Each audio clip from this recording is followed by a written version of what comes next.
অন্নপূর্ণা যোজনার ভেরিফিকেশনে বড় বিতর্ক। নিরাপত্তাহীনতায় অ্যাক্ট কর্মীরা পুলিশের দ্বারস্থ। নমস্কার, দ্য বং নিউজে আপনাদের সবাইকে স্বাগত। আজকের বড় খবর, অন্নপূর্ণা যোজনার ভেরিফিকেশন ঘিরে রাজ্যের একাধিক এলাকায় উত্তেজনা। সরকারি নির্দেশ মেনে বাড়ি বাড়ি যাচাই করতে গিয়ে নিরাপত্তাহীনতার অভিযোগ তুলেছেন আইসিডিএস কর্মীরা। এমনকি পুলিশের দ্বারস্থ হয়েছেন তারা। পুরো ঘটনাটি বিস্তারিত জানুন এই ভিডিওতে, তাই ভিডিওটি শেষ পর্যন্ত দেখুন। জুলাই মাসের শুরু থেকেই অন্নপূর্ণা যোজনার আওতায় লক্ষ লক্ষ মহিলার ব্যাংক অ্যাকাউন্টে আর্থিক সহায়তা পৌঁছাতে শুরু করেছে। তবে এখনও বহু আবেদনকারীর ভেরিফিকেশন প্রক্রিয়া চলছে।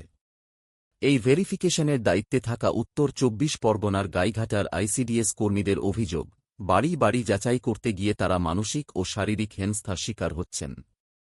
কোথাও বিক্ষোভ, কোথাও ঘেরাও, আবার কোথাও মারধরের অভিযোগও উঠেছে। রবিবার গাইঘাটা থানায় একাধিক আইসিডিএস কর্মী লিখিত অভিযোগ দায়ের করেন। তাদের দাবি, ভেরিফিকেশনের কাজ করতে গিয়ে তারা চরম নিরাপত্তাহীনতার মধ্যে রয়েছেন। ঘটনার আরও একটি গুরুত্বপূর্ণ দিক হল, সাংবাদিকদের সামনে বক্তব্য রাখতে গিয়ে এক আইসিডিএস কর্মী, সুলতা সরকার, অসুস্থ হয়ে পড়েন এবং অজ্ঞান হয়ে যান। পরে পুলিশ তাকে দ্রুত হাসপাতালে নিয়ে যায়। সহকর্মীদের দাবি, আগের দিন তিনিও শারীরিক হেনস্থার শিকার হয়েছিলেন। আক্রান্ত কর্মীদের দাবি, অভিযুক্তদের দ্রুত শনাক্ত করে আইনি ব্যবস্থা নিতে হবে এবং ভবিষ্যতে ভেরিফিকেশনের সময় পর্যাপ্ত পুলিশি নিরাপত্তা নিশ্চিত করতে হবে।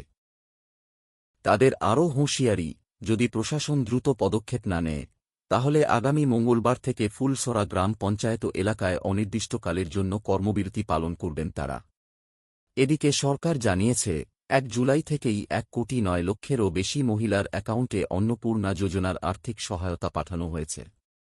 তবে রাজ্যের বিভিন্ন প্রান্ত থেকে এখনও অভিযোগ আসছে যে অনেকের অ্যাকাউন্টে টাকা পৌঁছায়নি। কারও আবেদন বাতিল হয়েছে, আবার কেউ এখনও ভেরিফিকেশনের অপেক্ষায় রয়েছেন।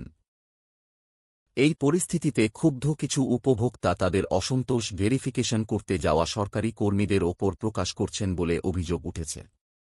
ফলে মাঠ পর্যায়ে কাজ করা আইসিডিএস কর্মীদের নিরাপত্তা নিয়ে নতুন করে প্রশ্ন উঠছে।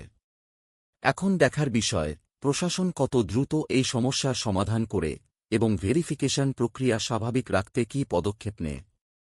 এই ঘটনায় আপনার মতামত কি? নিচে কমেন্ট করে অবশ্যই জানান।